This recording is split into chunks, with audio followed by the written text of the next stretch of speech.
ब्रह्मा विष्णु महेश अजर अमर नहीं है। इनका भी आविर्भाव अर्थात जन्म तथा तिरोभाव अर्थात मृत्यु होती है। प्रमाण के लिए देखिए देवी भागवत महापुराण। ब्रह्मा, मैं, विष्णु और शिव यह तुम्हारी प्रभाव से जन्मवान है। हम तो जन्मवान है, हमारा तो जन्म होता है और मरते हैं, नित्य नहीं है, हम अविनाशी नहीं है। फिर इंद्रादि दूसरे देवता नित्य किस प्रकार हो सकते हैं? कृपया अवश्य सुनिए जगत गुरु तत्वदर्शी संत रामपाल जी महाराज के अमृत वचन।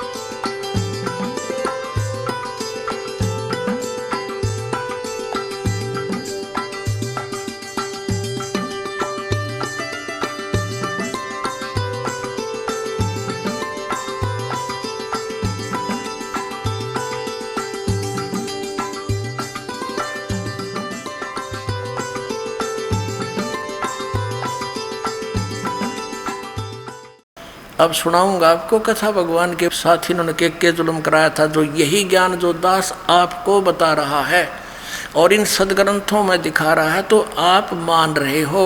नहीं तो ये धर्मगुरु ई फिर आग लवा दी थी न, पर समर्थ की ओट थी।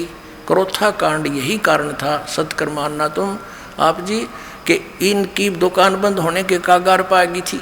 इनको पता लग गया था थोड़े जूते लगेंगे, थोड़े दिन में जनता नहीं कहेगी हमारे पूर्वजों का नाश कर दिया तुमने। उनको भूत बनवाया, गलत साधना करवा के हंड धक्के खानते, अन्यों के श्राद्ध निकालो, अपना पेट भरने की खातिर ये और घाटा जुड़वा दिया। जब वेदों में प्रमाण नहीं, वेदों में लिखा कि श्राद्ध निकालने नहीं चाहिए, तो मूर्खों के साधनाएं हैं कर्मकांड करना। और ये ऋषि भी मानते हैं, कहा ये है तो ऐसा ही, फिर हमारे से क्यों करवाएंगे तुम अपने लालच और लोभ में। तो पुण्यात्माओं, अब आपको बताते हैं कि अब दुर्गा जी के अध्यात्म ज्ञान का तो ये आ गया अंत कि ब्रह्म की पूजा करो, केवल ओम नाम है, ब्रह्मलोक में चले जाओगे बस। अब ये श्रीमद् भगवत गीता का ज्ञान किसने दिया? ये इस ब्रह्मा विष्णु महेश के पिताजी ने दिया। यो ब्रह्म है, यो काल कहते हैं हम इसको संत लैंग्वेज में। और इसने श्री कृष्ण में प्रवेश करके यो ज्ञान दिया। ये कैसे प्रवेश होता है ये थोड़ा सा आपको क्लियर करेंगे। पहले आपको शिव पुराण दिखाते थोड़ा सा, इससे कंसेप्ट क्लियर होगा। पुण्यात्माओं, आप यहाँ किस उद्देश्य से आए हो ये याद रखना आपने, आत्म कल्याण के लिए। और जो आपके ऊपर छोटी मोटी आपदाएं हैं ये भगवान फ्री में देगा आपको, क्योंकि आप उसके बच्चे हो। वो समर्थ है, आपके प्रारब्ध पाप को वो बहुत आसानी से ख़त्म कर देगा, पर विश्वास दृढ़ करना पड़ेगा। तब वो अपनी कलम उठाओगा आपके पाप काटने के लिए। नहीं तो फिर उड़े माता धोखन लग जाओगे, जाके ठीक होते तुम झाड़ा सलवान आओगे तो थोड़ा समय लगेगा। ऐसा ये दास नहीं होने देगा, क्योंकि आपको ज्ञान देने के लिए यहाँ बुलाया जाता है। आपके लिए कितनी व्यवस्था भगवान दासों से अपनों से करवा रहा अपने बच्चों के लिए, केवल आपको विद्वान बनाने के लिए, भगवान पहचानने के लिए, आपका कल्याण कराने के लिए। अब पहले ये बताते हैं कि ब्रह्मा विष्णु महेश से अलग है वो काल है। वो किसी को शिव रूप में दर्शन दे देता, वो न सोच ले ये शिव जी ही परमात्मा है। किसी को विष्णु जी के रूप में दर्शन दे देता है, न सोचे ये विष्णु ही भगवान है। तो इन विष्णु और कर शिव जी का ब्रह्मा का नो भ्रम पैदा हो गया कि हम भगवान हैं। इसी बात पर इन दोनों का झगड़ा हो गया, विष्णु का और ब्रह्मा जी का। इस बात पर कि ब्रह्मा जी कहते मैं तेरा बाप, मैं तेरा जनक हूँ, मैं सारी सृष्टि की उत्पत्ति करता हूँ, प्रजापिता हूँ। विष्णु जी कहने लगे तू मेरी नाभि कमल से उत्पन्न हुआ, मैं तेरा बाप हूँ। लड़ पड़े, झगड़ा हो गया। इनके बीच बचावा करने के लिए इनके पिता इस काल रूपी ब्रह्म ने ऊपर से सतम एक पिलर खड़ा कर दिया, शिवलिंग बोलते हैं उसको, तेजो में लिंग। ये उस प्रकाश में पोल को एंड को ढूंढने के लिए, उस और छोर को जानने के लिए ऊपर नीचे चक्कर काटने लगे, झगड़ा बंद हो गया। फिर वो स्वयं आ गया शिव रूप धारण करके, अपने पुत्र शिव का रूप धारण करके। फिर उनको ज्ञान देने लगा कि तुम काहे के भगवान हो, तुमने अपने आप को भगवान मान लिया, यू आर नॉट गॉड, तुम भगवान नहीं हो। अब थोड़ा सा दिखाना पड़ेगा यहाँ पर, यहाँ थोड़ा कम दिखाएंगे क्योंकि गर्मी का मौसम है, ज़्यादा समय नहीं लेंगे। ये देखिएगा, ये शिव महापुराण ये विद संस्कृत है, या दया रही परमात्मा की कि ये अभी तक संस्कृत मिल गई हमारे पास थी। ये देखिएगा, ये श्री शिव पुराण, इसके अनुवादक हैं विद्यावरिधि पंडित ज्वाला प्रसाद जी मिश्र कृत हिंदी टीका सहित। ये खेमरा श्री कृष्णदास प्रकाशन मुंबई से। यहाँ देखना, इसका तीसरे स्कंद में इसके ये देखना 11 पृष्ठ पे विद्वेश्वर संहिता, शिव पुराण विद्वेश्वर संहिता, ये विद्वेश्वर संहिता भाग 1 अध्याय 6। नंदीकेश्वर बोले कि हे योगिंद्र, आगे एक समय विष्णु भगवान शेष शया पर अपने गरुड़ आदि पार्षदों से संयुक्त लक्ष्मी सहित शयन करते थे, सो रहे थे। उसी समय ब्रह्मज्ञानियों में श्रेष्ठ ब्रह्मा जी अपनी इच्छा से वहाँ आए। सब प्रकार से सुंदर सेज पर शयन करते हुए कमल लोचन भगवान विष्णु से पूछने लगे, तुम कौन हो? मुझे देखकर अभिमानी पुरुष के समान शयन करते हो, सोए पड़े हो। हे वत्स, हे बेटा उठो, मैं तुम्हारा स्वामी आया हूँ। आए हुए गुरु को देखकर जो अभिमान करता है उस द्रोही मूड का प्रायश्चित होना उचित है। यह सुनकर विष्णु के अंदर मत छो उठा, पर ऊपर तय क्रोध रोके रहे। क्रोध हुआ परंतु बाहर से शांत रहे और बोले, वत्स बेटा तुम्हारा मंगल हो, बैठो इस आसन पर विराजो। इस समय तुम्हारे नेत्र कुटिल और मुख वक्र क्यों है, यानी टेढ़ा मुंह क्यों कर रहा है, आंखें तरेर रहा तू। ब्रह्मा जी बोले, वत्स बेटा विष्णु आपको समय के प्रभाव से अभिमान है। हे पुत्र, मैं तुम्हारा रक्षक और जगत का पिता मैं हूँ। विष्णु जी बोले, ये सब जगत मुझ में स्थित है, तुम चोर के समान किस प्रकार अपना कहते हो? तुम मेरी नाभि कमल से उत्पन्न हुए हो, इससे मेरे पुत्र हो, मुझे पुत्र कहना व्यर्थ है। अब घना नहीं सुनाता, आगे चलते हैं। एंड के बाबू मैंने आपको बता दिया। इनका क्या हुआ, इनका झगड़ा हो गया, देवता फूल बरसाने लग गए। वो देवता राजी हो गए, देखो बड़ा अच्छा काम कर रहे हैं, ये हमारे देवताओं के काम है, ये थोड़ा दिखा दूँ ना, ये रहेगा दूरा का। मैं श्रेष्ठ हूँ, मैं स्वामी हूँ, ऐसा कहकर एक दूसरे को मारने की इच्छा से युद्ध करने के लिए उत्सुक हो गए। संपूर्ण देवता विमान में बैठकर उस महा अद्भुत युद्ध देखने को चले आए और आकाश में उनके ऊपर फूल बरसाने लगे। बताइए, हमारे देवताओं के काम है। देवता कहें अच्छी आत्माओं को, नेक पुरुषों को। अब दो भाई लड़ रहे हैं और ऊपर तो दूसरे नो के शाबाश, देखो कौन सा हारा जीतेगा, मरो कटके है। ये हमारे देवताओं के लक्षण। और ये हमारे भगवान तो एक नो का मैं तेरा बाप, रो नो का मैं तेरा बाप, गुट्टम गुट्टा। चौथी कक्षा के बालक लड़ा करें, ये ऐसी बुद्धि उनकी होती है। और टीचर कहता है उनको बुला कर, क्यों झगड़ रहे थे? एक कहता जी इन्होंने बोला मैं तेरा बाप, दूसरा कहता ना जी इसने पहले कहा था है। और गुट्टम गुट्टा एक दूसरा कुर्ता पाड़ रखा। इन भगवानों की पूजा करने को ये हमारे धर्म गुरु शंकराचार्य बताया करते। और ये बताइए हमारे जो है ना इसी को लूम डाल रखा।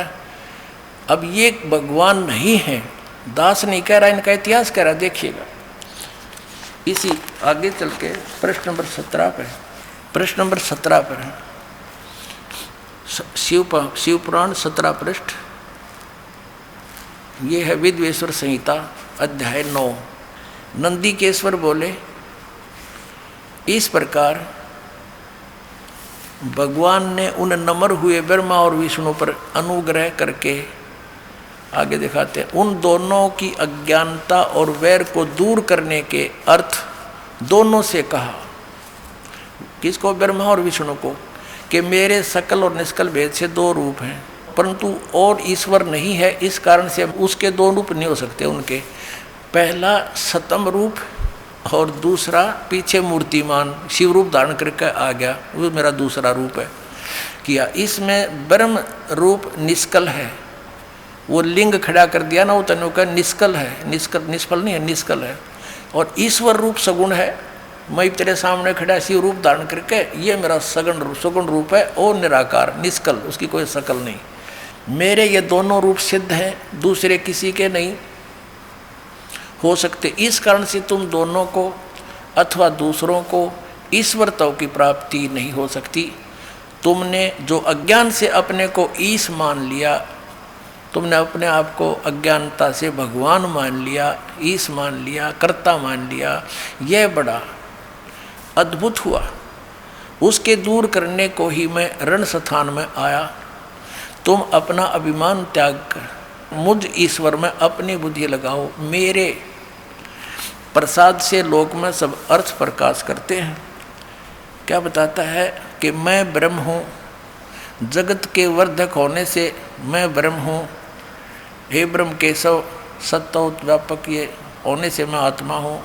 मैं इस सब का ईश हूँ, यह मेरा है, मेरे सिवा किसी दूसरे का नहीं हो सकता। फिर आगे दिखाते हैं। अब ये 18 पृष्ठ पे हम पढ़ेंगे, 18 पृष्ठ पे आगे हैं। 10वां अध्याय 9वां यहाँ समाप्त होता है। इति श्री महापुराणे विद्वेश्वर संहिता भाषा टीकायाम 9वां अध्याय, ये 10वां शुरू होगा। 10वें के हम यहाँ पर आते हैं।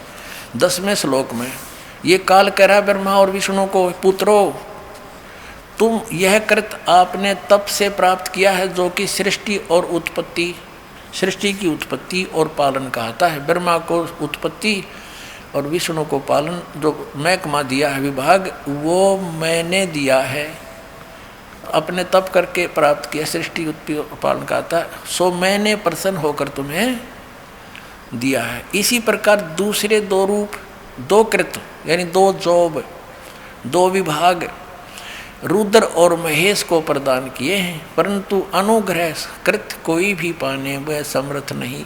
अपने आत्माओं हमने अपने उस प्रसंग को क्लियर करना है, जो प्रसंग ये कंसेप्ट दास क्लियर करना चाहता है कि ये ब्रह्मा विष्णु महेश का जो पिता है, ये धोखा देकर इनको रखता है। इसने प्रतिज्ञा कर रखी है कि मैं अपने वास्तविक रूप में कभी किसी को दर्शन नहीं दूंगा। जैसे गीता जी में श्री कृष्ण से बाहर निकल कर ये क्या दिखाता, देखो ये है मेरा विराट रूप, मैं काल हूँ, मैं किसी के सामने नहीं आता, मैं अपनी योग माया से छुपा रहता हूँ। चौथे अध्याय के 5 और 9 श्लोक में पता है कि मेरे और तेरे बहुत जन्म होली अर्जुन, तू नहीं जानता मैं जानता हूँ। मेरे कर्म अलौकिक हैं, दिव्य हैं, मेरे जन्म भी अलौकिक है। ये कर्म ऐसे अलौकिक हैं, बाकी शाम को दिखाएंगे। अब थोड़ा सा कंसेप्ट ये क्लियर करते हैं। अब यहाँ हम जो प्रसंग चल रहा है कि ये सिद्ध हो गया कि ये बोलने वाला पांचवा है, श्री विष्णु जी, श्री ब्रह्मा जी, श्री शिव जी और रुद्र से, इनसे पांचवा है ये बोल रहा है। ये कौन है? ये ब्रह्म है, ये काल है। ये ऐसे धोखा देकर रखता है, किसी को शिव रूप में दर्शन दे देता, किसी को विष्णु रूप में दर्शन दे देता और किसी को ब्रह्मा जी के रूप में। तो इनको भ्रम हो जाता है। लोग कहते हैं आप ही परमात्मा हो, आप छुपाए बैठे हो। इस कारण से ये लड़ भी पड़े, आपस में झगड़ा भी कर लिया। अब इनको बता दिया कि तुमने अपने आप को भगवान मान लिया। You are not god. Brahma और विष्णु तुम भगवान नहीं हो, ना शिव, ये महेश, ये तुम भगवान नहीं हो।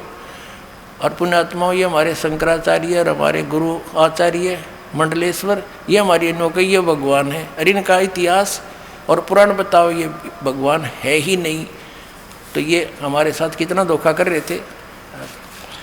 अब ये क्या कहता है कि मेरा एक ओम मंत्र है, नथिंग एल्स। ये तो पांचवा बोल रहा है शिव पुराण का, ये रुद्र विद्वेश्वर संहिता। अब देखना, ये 19 पृष्ठ है, वही शिव पुराण विद्वेश्वर संहिता अध्याय 10 का पढ़ रहे। यहाँ लिखा है, इस कारण इस अज्ञान की सिद्धि के निमित्त ओंकार नामक मंत्र जप करो। जो बता रहे हैं तुम भगवान नहीं हो, इसलिए उसके बारे में कहते मंत्र जप करो, यह अभिमान का दूर करने वाला है। सोई निज मंत्र उपदेश करते हैं। यह ओंकार मेरे मुख से उत्पन्न होने से मेरे ही स्वरूप का बोधक है और महामंगल करने वाला है। यह वाचक है, मैं वाच्य हूँ। यह मंत्र मेरा आत्मा है, इसके समन से मेरा समन होता है। ठीक हो गया। उत्तर की ओर से के मुख से अकार का, पश्चिम के मुख से उकार का, दक्षिण के मुख से मकार का, पूर्व के मुख से बिंदु का, मध्य के मुख से नाद उत्पन्न हुआ है। इस प्रकार 5 प्रकार से यह निर्गत हुआ। वह सब एक होकर ओम एका अक्षर हो जाता है। ये मेरा मंत्र है। सीधी सी बात है, ये ओम एका अक्षर ये मेरा मंत्र है। कौन कहता है? ये शिव प्राण बोलने वाला, जो ब्रह्मा और विष्णु को पुत्र कहता है, तो ये इनका पिता है। ये काल रूपी ब्रह्म है, ये ब्रह्म है। और इसी ने गीता जी का ज्ञान दिया है श्री कृष्ण जी में प्रवेश करके। गीता जी अध्याय नंबर 8 के श्लोक नंबर 13 में गीता ज्ञानदाता ब्रह्म कहता है ओम इति एकाक्षरम, जो एकाक्षर आपने भी पढ़ा शिव पुराण में, विद्वेश्वर संहिता में, कि ये मेरा एक ओम अक्षर एक अक्षर है। इन सब से मिलकर ओम, ऐसे, ऊ से, मैं से, बिंदु, नाद से, इन 5 का ये गठन होकर एक अक्षर हो गया ओम इति। और यही 8वें अध्याय के 13वें श्लोक में गीता ज्ञानदाता ये ब्रह्म श्री कृष्ण में प्रवेश करके बोल रहा। श्री कृष्ण का कोई रोल नहीं गीता के ज्ञान में, ये ऐसे धोखा देता है। तो इसने कहा कि ओम इति एक अक्षरम ब्रह्म व्यवहारण माम अनुसमरण ये परियाति तदंदेहम सयाति परमाम गति। मुझ ब्रह्म का ये एक ओम अक्षर है, एक अक्षर, नथिंग एल्स। उच्चारण करके सिमरण करने का, उच्चारण करके सिमरण करता हुआ यह परियाति तजंदेहम, जो शरीर छोड़ते समय इसका जाप करता जाता, सयाति परमाम गति, जो इस ओम से मिलने वाली परम गति है वो प्राप्ति होती है। वो दुर्गा जी ने, देवी जी ने देवी पुराण में बताई दिया 7वें स्कंद में कि ओम का जाप करो, ब्रह्म टारगेट उद्देश्य इष्ट मानो। ये ब्रह्म का जाप है, ओम मंत्र है, इसके जाप से ब्रह्मलोक में चले जाओगे, तुम्हारा कल्याण हो। इतना सा ये बता दिया। अब श्रीमद् भगवद गीता अध्याय नंबर 8 के श्लोक 16 में कहा है कि ब्रह्मलोक पर्यंत ये सभी पुनरावृत्ति के अंदर हैं, वहाँ गए हुए प्राणी भी जन्म मृत्यु में आते हैं। और गीता ज्ञानदाता 4थे अध्याय के 5 और 9 श्लोक में, दूसरे अध्याय के 12वें श्लोक में, 10वें अध्याय के दूसरे श्लोक में गीता जी में कहता अर्जुन तेरे और मेरे बहुत जन्म हो चुके, तू नहीं जानता मैं जानता हूँ। इससे सिद्ध है ब्रह्म भी नाशवान, इसके उपासक भी नाशवान। इसलिए ये कहता है कि तत्वदर्शी संत की खोज कर, और वो तत्वदर्शी संत की जब खोज कर लेगा, मेरे बात को तुम आश्रय बना लेगा इस बात का, तो फिर वो प्राणी मेरे इस बात के, इस ज्ञान के आश्रित हो करके 7वें अध्याय के 29वें श्लोक में कहा कि वो जो जरा और मरण से छूटने का ही प्रयत्न करते हैं और कोई संसार की इच्छा नहीं रखते, इसी उद्देश्य से जो भक्ति कर रहे हैं, जरा माने बुढ़ापा, मरण माने मृत्यु, बुढ़ापा और मृत्यु के कष्ट से छूटने के लिए जो यत्नशील हैं, वो उस तत्ब्रह्म को और सारे दात्म को और सारे कर्मों से परिचित हो चुके हैं, तभी उस जरा और मरण के छूटने के लिए ही उस तत्ब्रह्म को पहचान चुके हैं, उसकी भक्ति करते हैं। 8वें अध्याय के प्रथम श्लोक में अर्जुन ने पूछा फिर किम तत्ब्रह्म, जो गीता ज्ञान दाता से अन्य है वो तो 8वें अध्याय के 30वें श्लोक में उत्तर दिया गीता ज्ञान दाता ने 3रे श्लोक में कि वो परम अक्षर ब्रह्म है। उसकी जानकारी मुझे नहीं है, उसको तत्वदर्शी संतों से पूछो जा करके, वो बताएंगे। और 17वें अध्याय के 23वें श्लोक में उस परम अक्षर ब्रह्म के पाने की साधना का मंत्र बताया है। ओम तत्सदिति निर्देश ब्रह्मण त्रिविद समर्थ। उस सच्चिदानंद घन ब्रह्म परम अक्षर ब्रह्म के पाने का 3 मंत्र की साधना है। साधना पुण्यात्माओं अलग चीज होती है और प्राप्य वस्तु उस साधना का परिणाम होता है। जैसे हम हैंडपंप से जल निकालने के लिए प्रयत्न करते हैं, बोकी मारते हैं, पाइप करते हैं, हैंडपंप लगाते हैं, तो हमारी वो पूजा नहीं, वो साधना है, वो प्रयत्न है। उससे जो वस्तु प्राप्त होगी वो हमारा इष्ट है, वो प्राप्य है। तो इन 3 मंत्रों से ओम तत्सत ओम ये ब्रह्म का जाप है, और तत् और सत ये सांकेतिक शब्द हैं अक्षर पुरुष और परम अक्षर ब्रह्म के। गीता जी अध्याय नंबर 15 के श्लोक नंबर 1 से 4 में बताया है कि उल्टा लटका संसार रूपी वृक्ष है, इसके ऊपर को जड़ है, वो तो पूर्ण परमात्मा है, वो गुप्त है, और नीचे के तीनों गुण रूपी शाखा हैं। गीता ज्ञानदाता ने इतना ही बता दिया। कहते जो इस पूरे संसार रूपी वृक्ष के सभी विभागों को बता देगा, स वेदविद, वह वेद के तात्पर्य को जानने वाला है, वो तत्वदर्शी संत है। ये पहचान बता दी तत्वदर्शी संत की, जो चौथे अध्याय के 34वें श्लोक में जिससे ज्ञान जानने के लिए कहा है। फिर ये भी बताया है कि अब परमेश्वर ने स्वयं आकर 600 वर्ष पहले कबीर परमेश्वर ने कहा था, अक्षर पुरुष एक पेड़ है, क्षर पुरुष वा की डार, और तीनों देवा शाखा हैं, ये पातरूप संसार। तो भगवान स्वयं भी थे, वो तत्वदर्शी संत भी थे, क्योंकि वो मालिक है, वो सब भाषाओं को जानते हैं और वो परम तत्व से परिचित थे। अब इन्होंने नकार दिया। अब क्या बताता है, तीनों गुण रूपी रजगुण ब्रह्मा, सतगुण विष्णु, तम गुण शिव जी, ये तो शाखाएं हैं इनकी संसार रूपी वृक्ष की, ये वैसे अभिन्न अंग है हमारा। तो फिर क्या बताया है 15वें अध्याय के 4थे श्लोक में, तत्वदर्शी संत की प्राप्ति के उपरांत परमेश्वर के उस परम पद की खोज करनी चाहिए जहाँ जाने के बाद साधक फिर कभी लौट कर वापस नहीं आते संसार में, वो पूर्ण मोक्ष प्राप्त करते हैं।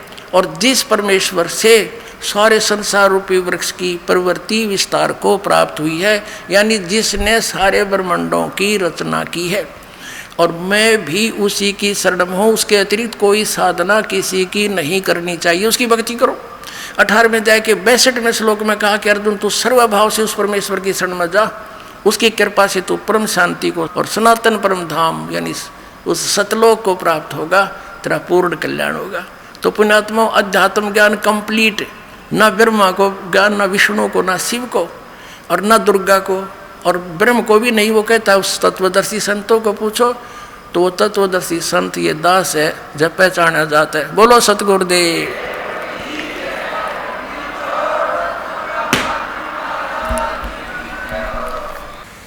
परम पिता परमात्मा पूर्ण ब्रह्म सर्व सृष्टि रचनहार कबीर परमेश्वर जी की असीम कृपा से आप पुण्यात्माओं को सत्संग सुनने का सुअवसर प्राप्त हुआ। ये जो समागम चल रहा है, आज प्रारंभ हुआ है सुबह से,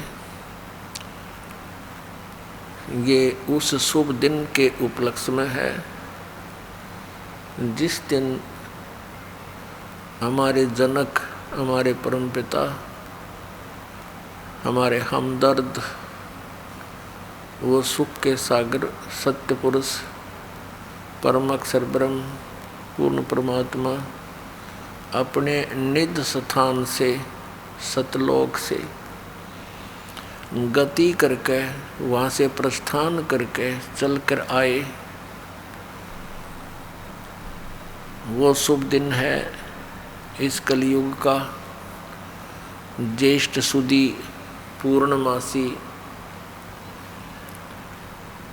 संवत 1455 सन 1398 ज्येष्ठ सुदी पूर्णमासी को परमात्मा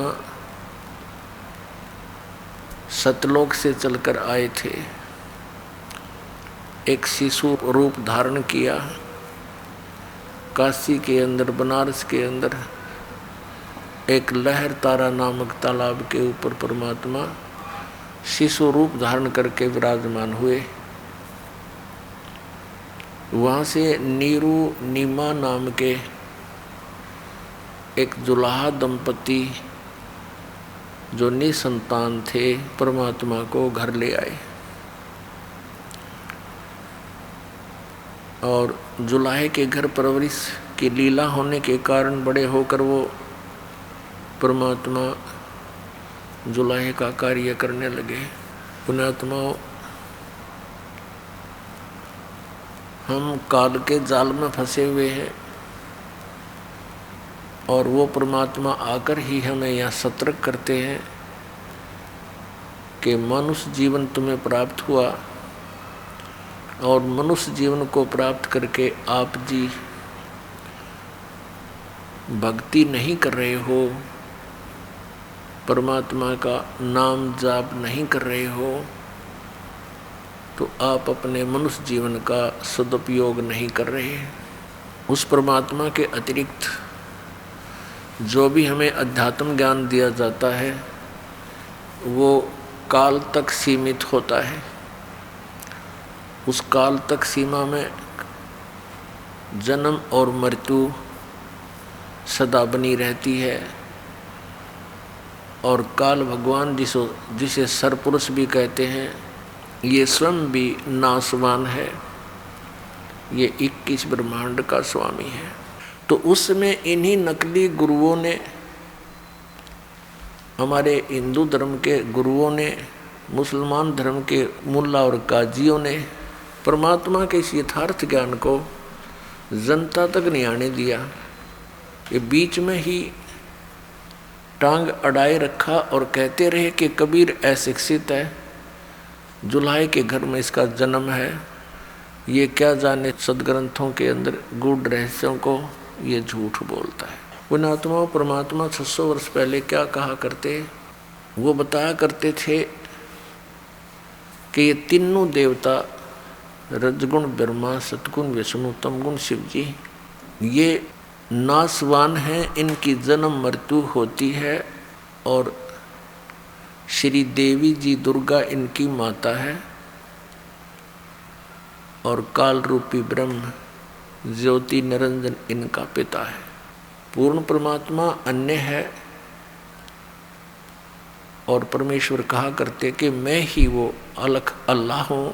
लेकिन हमारे सभी धर्मगुरुओं ने और सभी जितने भी मुसलमान धर्म के धर्मगुरु हैं या ईसाई धर्म के धर्मगुरु हैं, उन्होंने परमात्मा को निराकार बता रखा था। उनका फाइनल फैसला है कि परमात्मा निराकार है। और हिंदू धर्म के जो धर्मगुरु हैं वो कहते हैं परमात्मा मूल रूप में निराकार है और जब वो यहाँ भक्तों पर अनुग्रह करने के लिए नीचे आता है, अवतार धारण करते हैं, जैसे श्री राम, श्री कृष्ण और अन्य जितने भी 9 और 8, 10 और 25 जो है अवतार बता रखे हैं, तो ये तो इनका साकार रूप बताते हैं और वास्तव में परमात्मा निराकार है। ये इनकी थ्योरी है और वास्तविकता इसके विपरीत है कि परमात्मा साकार है, सशरीर है। वो अपने निज स्थान में मनुष्य सदृश नर आकार में रहता है, वहाँ से गति करके आता है, चलकर आता है और उन श्रेष्ठ आत्माओं को मिलता है, अच्छी आत्माओं को मिलता है, उनको ज्ञान से परिचित कराता है और अपने सतलोक से, सचखंड से भी परिचित कराता है। उसके पश्चात परमेश्वर के उस निज धाम को, शाश्वत स्थान को, सनातन परम धाम को आँखों देखकर वो पुण्यात्मा, वो महान आत्मा फिर आगे अपने एफिडेविट देकर चले जाते हैं कि हु इज गॉड, कौन है परमात्मा, कैसा है वो भगवान, कहाँ रहता है वो मालिक, कैसे मिलता है वो परमपिता। पहले तो आपको ये क्लियर दिखाते हैं कि हमारे सदग्रंथ परमात्मा के विषय में क्या जानकारी देते हैं। पुण्यात्माओं, अभी तक इन्होंने हमारा फूल बना रखा था इन नकली गुरुओं ने। कोई कुछ कह रहा है, कोई कुछ कह रहा है। परमात्मा एक है और उसकी व्याख्या भी एक होनी चाहिए, उसके पाने की विधि भी एक ही होनी चाहिए। और परमात्मा एक सब मानते हैं, भगवान एक है और फिर अनेकों भगवान हमारे पूज्य बता रखे थे इन्होंने, जैसे भगवान श्री राम, भगवान श्री कृष्ण, भगवान विष्णु, भगवान ब्रह्मा और फिर अन्य देवी देवता, ये सभी हमारे पूज्य बता रखे थे हमारे गुरुओं ने। तो पुण्यात्मा, हमारे जो सदग्रंथ हैं जिनको आज तक हम शिरोधार्य मानते आए हैं, वो कौन कौन से हैं?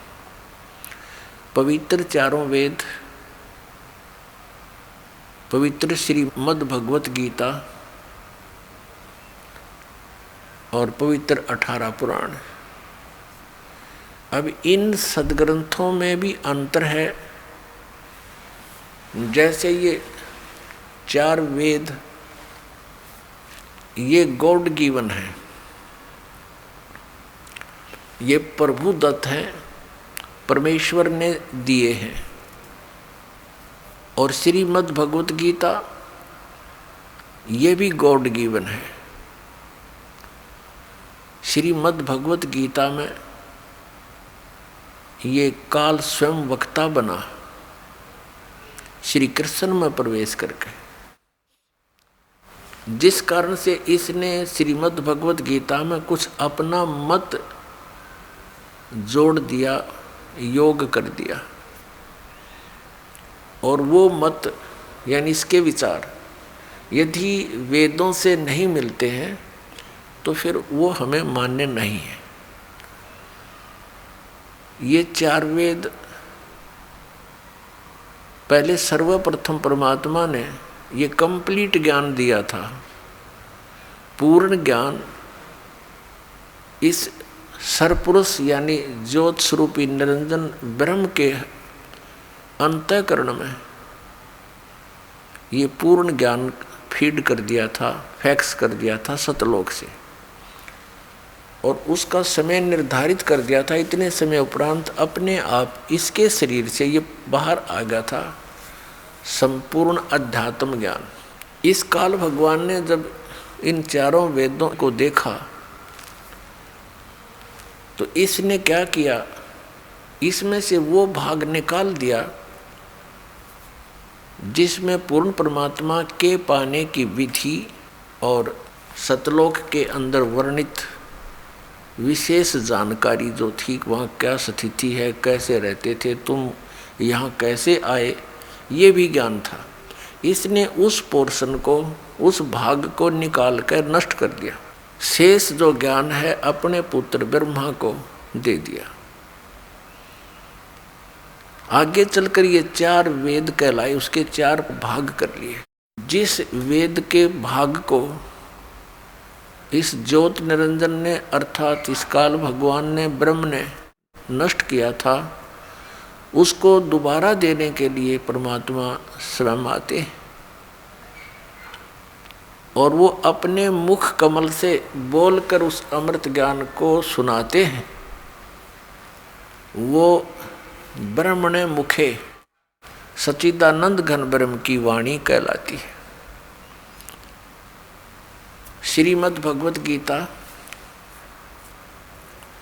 श्रीमद् भगवत गीता अध्याय नंबर 4 के श्लोक नंबर 32 में ये वर्णन किया है कि सच्चिदानंद घन ब्रह्म की वाणी में इन धार्मिक अनुष्ठानों यानी यज्ञों की जानकारी विस्तार के साथ कही गई है। और उस ज्ञान को जानने के बाद फिर ये साधक सभी कर्मों से मुक्त हो जाता है। उसी के भी उसको तत्व ज्ञान कहा है। श्रीमद् भगवत गीता अध्याय नंबर 4 के श्लोक 34 में कहा कि उस ज्ञान को जो सच्चिदानंद घन ब्रह्म ने अपने मुख कमल से बोलकर जो ज्ञान दिया है वो तत्व ज्ञान है। उस ज्ञान को तत्वदर्शी संतों के पास जाकर समझ, और फिर जैसे वो तत्वदर्शी संत तुझे मार्गदर्शन करें तो उस परमात्मा की साधना तो तू ऐसे कर सकता है। अपनी भक्ति के विषय में गीता ज्ञानदाता ने वो अपनी भक्ति सतर और उसकी विधि भी क्लियर कर रखी है श्रीमद् भगवत गीता। लेकिन उस परम अक्षर ब्रह्म की भक्ति साधना के लिए उसने तत्वदर्शी संत की खोज का ऑप्शन छोड़ दिया, प्रावधान बता दिया कि उससे पूछो। इससे सिद्ध है कि गीता ज्ञान दाता भी कंप्लीट यानी पूर्ण अध्यात्म ज्ञान नहीं रखता, नहीं तो 4 लाइन और लिख देता, 18 अध्याय बोले 2 अध्याय और बना देता अगर इसको ज्ञान होता।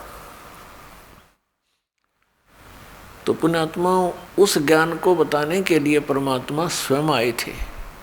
इसलिए सच्चिदानंद घन ब्रह्म की वाणी में कहा गया। आपको श्रीमद् भगवत गीता अध्याय नंबर 4 के श्लोक नंबर 32 से रूबरू कराते हैं। पुण्यात्माओं, आज का मानव इतना इंटेलिजेंट हो गया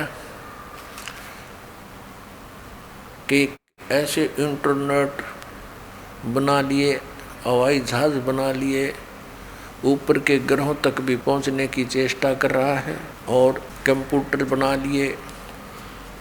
अब जो हमने इस मनुष्य शरीर से बनाना था उसने भूल गए। अब जैसे ये आध्यात्मिक मार्ग ऐसा है जहाँ पर ये इतना जुगाड़ जोड़कर कभी नहीं जा सकते, जेट से भी नहीं जा सकते, किसी प्रकार भी नहीं जा सकते। उस अध्यात्म ज्ञान से यानी आध्यात्मिक शक्ति से ये मानव ऊपर घूम आते थे, सैर सपट्टे कराते थे। आपने महाभारत के अंदर सुना होगा, ये 5 पांडव जो वनवास में थे, अर्जुन डांस करने की शिक्षा लेने के लिए इंद्र के लोक में स्वर्ग में गया था अपनी आध्यात्मिक शक्ति के जोर से, और वहाँ नाच गाने की शिक्षा ट्रेनिंग लेकर आया था। तो पुण्यात्माओं, हम अध्यात्म मार्ग को भूल गए क्योंकि हमारी साधना भक्ति शास्त्र विरुद्ध थी, और जिस कारण से परमात्मा से मिलने वाली कोई भी ऐसी क्रिया हमें प्राप्त नहीं हुई जिससे हमारा विश्वास दृढ़ हो कि भगवान ऐसा कर सकता है। तो अब हमने परमात्मा की तरफ अपना इस तीव्र माइंड को, तीव्र दिमाग को घुमाना है, परमात्मा पाना है। ये तो यहाँ का एक अस्थायी सुख है, इसकी हमें घनी आवश्यकता भी नहीं है। हमें आवश्यकता है जन्म और मृत्यु के रोग को सदा के लिए समाप्त कराने की। तो इसलिए सत्संग का आयोजन किया जाता है कि सत्संग में आने से प्राणी सावधानी से ज्ञान सुनता है। यहाँ बैठकर 2 घंटे तो उसने परमात्मा की चर्चा सुननी ही पड़ती है। ये सौभाग्य है उसका। नहीं तो घर पर भी कोई सीडी वगैरह देख रहे होते हो, कभी कोई काम आ जाता है, कभी कोई आ गया, कोई रिश्तेदार आ गया, कोई फ़ोन की घंटी आ गई, यानी कॉल डिस्टर्ब ही रखने की चेष्टा करता है। तो इसलिए अधिक से अधिक सत्संग में आवे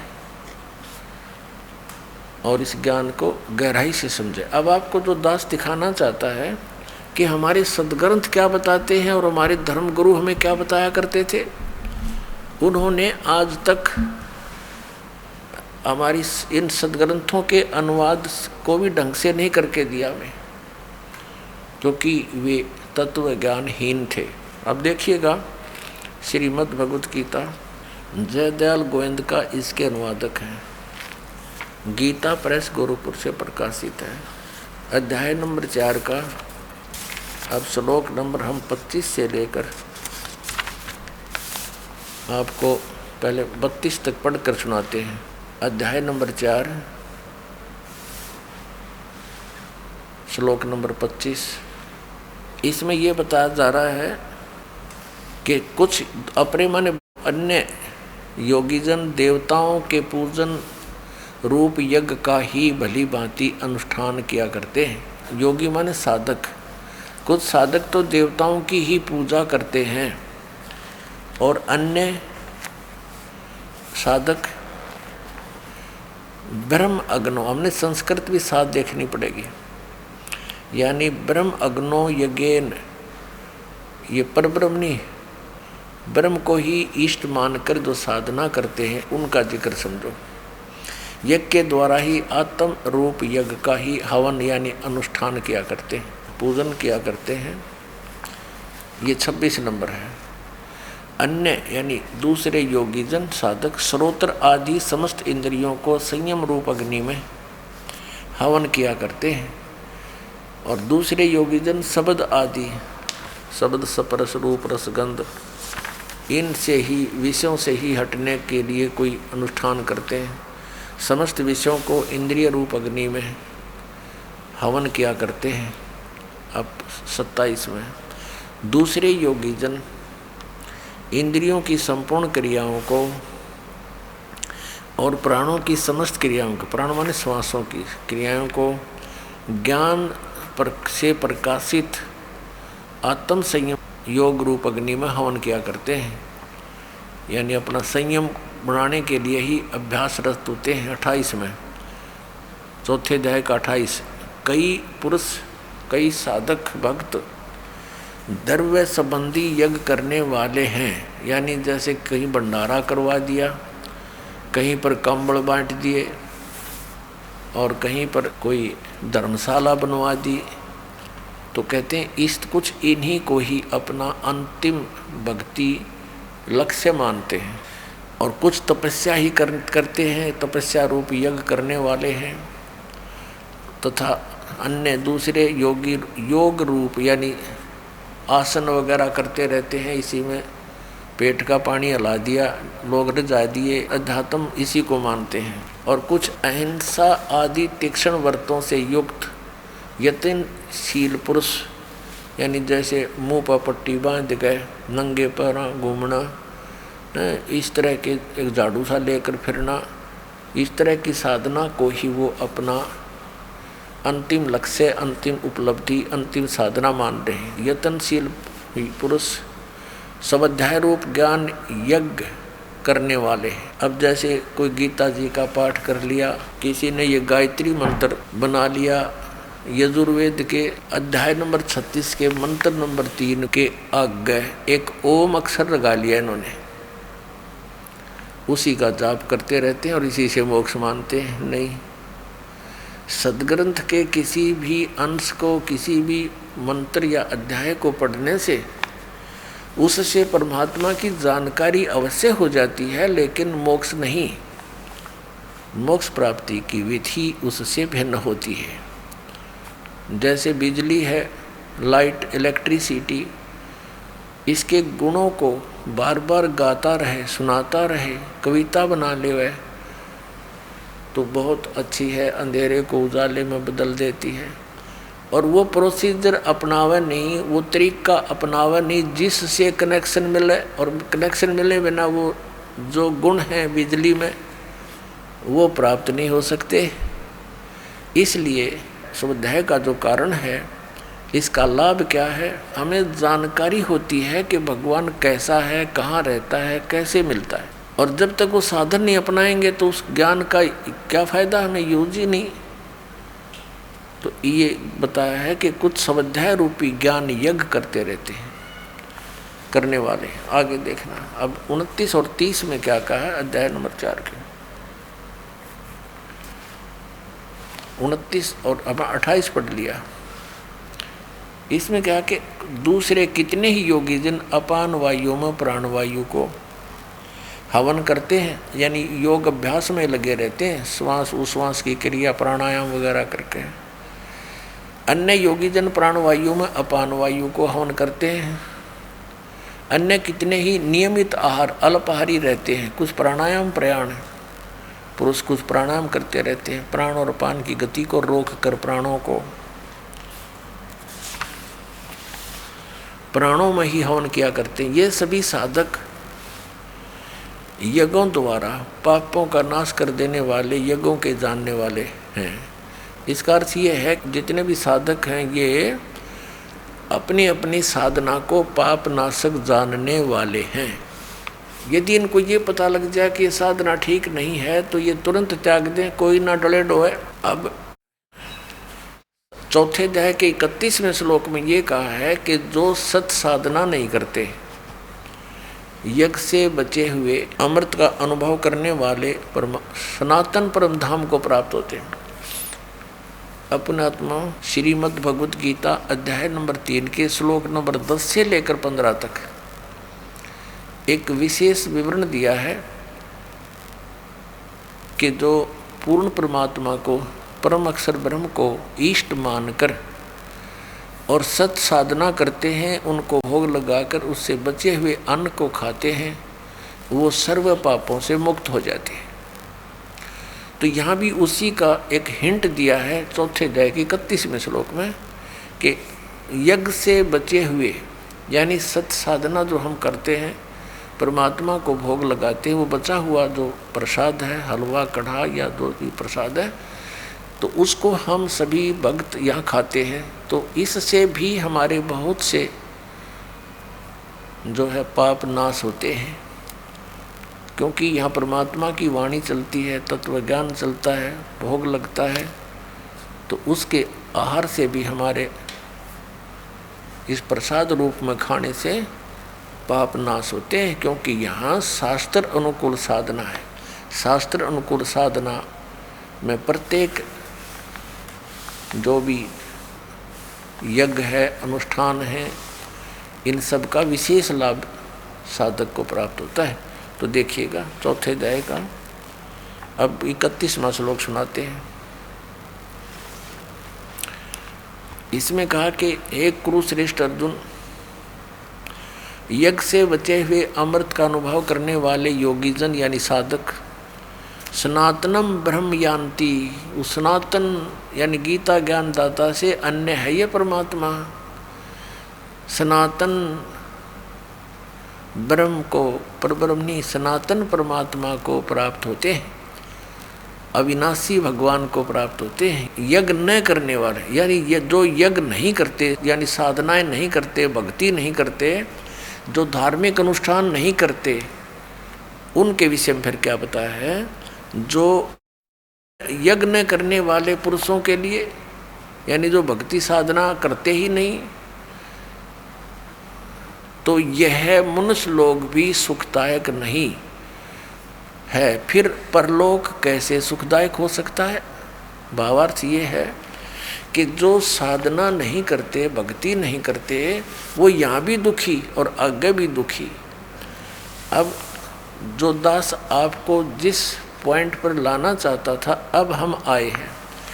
अब चौथे अध्याय के 32वें श्लोक में ये कहा है कि इस प्रकार के जो अभी वर्णन किए हैं धार्मिक अनुष्ठान 25 से लेकर 30 तक, ये साधनाएं ऐसी हैं जो अपने अपने अपने हिसाब से सब कर रहे हैं और सभी अपनी इन यज्ञों को, धार्मिक अनुष्ठानों को पापनाशक जानते हैं।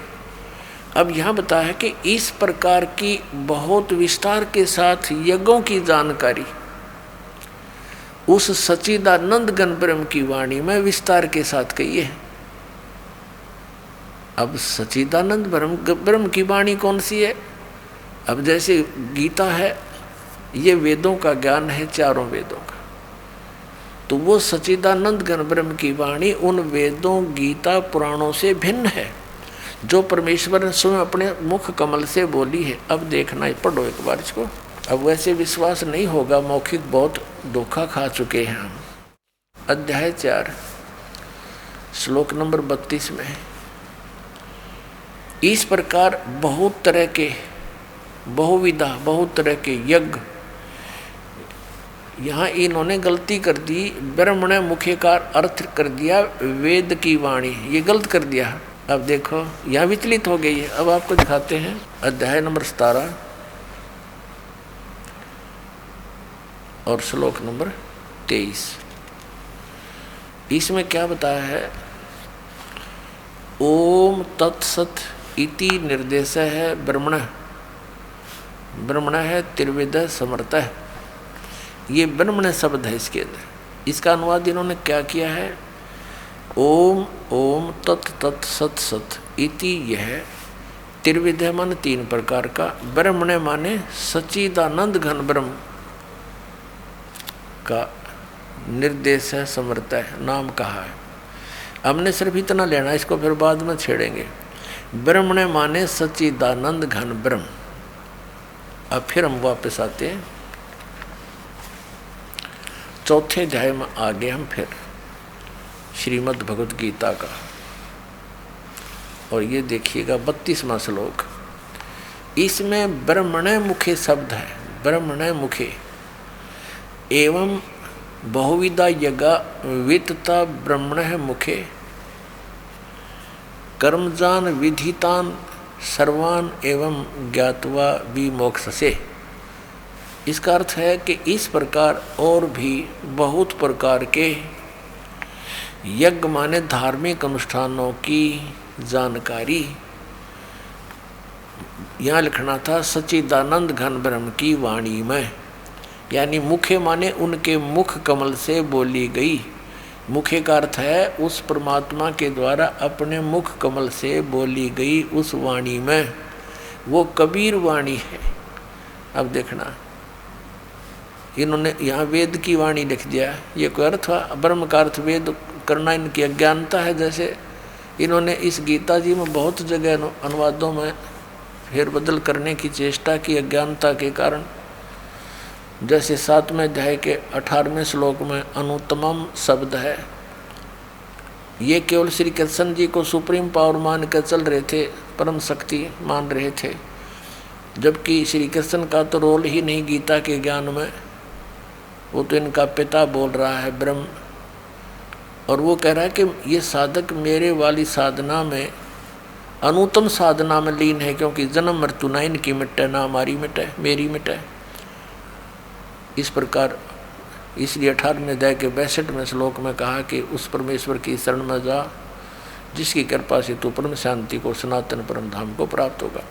अब फिर आगे 18वें अध्याय के 66वें श्लोक में वर्ज शब्द है। वर्ज का अर्थ जाना होता है। जैसे इंग्लिश वर्ड है गो, गो मीन जाना होता है, और उसको कोई कहे आना करता है कहीं पर, तो वो कति अज्ञानी आदमी है। वो केवल अड़ंगा अड़ाने की चेष्टा करता है व्याकरण को आधार बना के, तो वो हमने नहीं मानना है। तो यहाँ भी इन्होंने ऐसा ही किया है। ब्रह्म का अर्थ वेद नहीं होता, ब्रह्म माने परमात्मा, और वेद जो है, वेद कहो गीता जी कहो, ये उसका विधान है। जैसे एक राजा समझो ब्रह्म और वेद समझो संविधान, तो जहाँ राजा का प्रकरण हो वहाँ संविधान करना तो मूर्खता की बात होती है। तो ब्रह्म का अर्थ परमात्मा होता है। अब यहाँ देखिएगा, फिर चलिए चौथे अध्याय का हम 32वां श्लोक पढ़ेंगे, अब निर्णय हो जाएगा। इस प्रकार बहुत प्रकार के यज्ञ सच्चिदानंद घन ब्रह्म की वाणी में विस्तार के साथ कहे गए हैं। ये वेद की वाणी, वेद गलत लिखा, सच्चिदानंद घन ब्रह्म की वाणी। उन सबको तू कर्म जान विधि, इसका अर्थ है कि ये कर्मों से नाम उठत नाम बैठत नाम सोत जागवे, काम करते करते उसकी साधना होती है। उस परम पिता परमात्मा के उस वाणी में ऐसा वर्णन है। देखना, कर्म जान है, शारीरिक क्रियाओं द्वारा संपन्न होने वाले, जान विधि माने जान। इस प्रकार तत्व से जानकर उनके अनुष्ठान द्वारा तू कर्म बंधन से सर्वथा विमोक्ष से मुक्त हो जाएगा, पूर्ण रूपेण मुक्त हो जाएगा। अपने आत्मा चौथे अध्याय के 33वें श्लोक में सिर्फ इतना कहा है कि इस द्रव्य में यज्ञ से ज्ञान यज्ञ श्रेष्ठ है।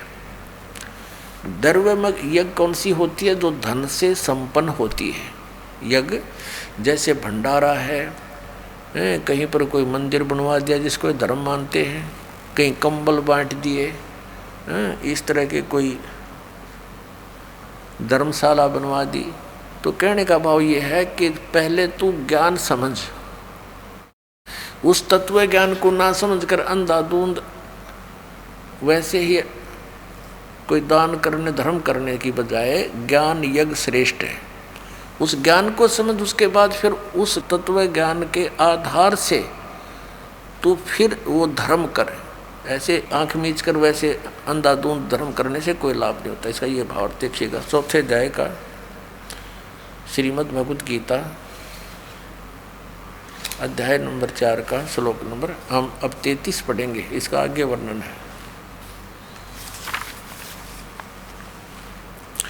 हे परंतम अर्जुन, द्रव्य में यज्ञ की अपेक्षा, यानी वैसे ही आंखें बंद करके कितना धन से व्यय करने की बजाय ज्ञान यज्ञ श्रेष्ठ है। यानी पहले तत्व ज्ञान समझ, और यावन मात्र यानी संपूर्ण कर्म उस ज्ञान में समाप्त हो जाते हैं। बेमतलब के डले डोने उस ज्ञान में समाप्त हो जाते हैं। उसमें क्या होता है, गुरु बिन माला फेरते, गुरु बिन देते दाने, गुरु बिन दोनों निष्फल हैं, चाहे पूछो वेद पुराण। यानी पूरे संत को खोजो, तत्वदर्शी संत की खोज करके फिर वो दान करो, तब संपूर्ण लाभ होगा।